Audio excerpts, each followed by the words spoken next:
Afrikalı Scipion, sərkərdə Scipion, Hannibalı Zamda məğlub edəndən sonra bu ləqəbi almışdı. O, mümkün olmayan bir işi görmüş, Romanı məhv olmaqdan qurtarmışdı. Scipion zirvədə idi, xalq onu çox sevirdi.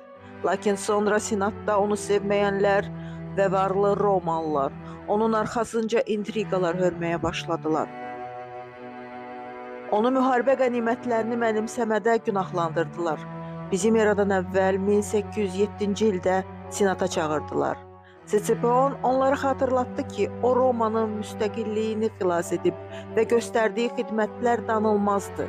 Senatdan çıxıb nankor vətən, sən mənim sümüklərimə belə layiq deyilsən deyərək, Liternadakı malikanəyə gedərək həmişəlik Romanı tərk etdi. Bizim eradan əvvəl 1803-cü ildə elə orada vəfat etdi.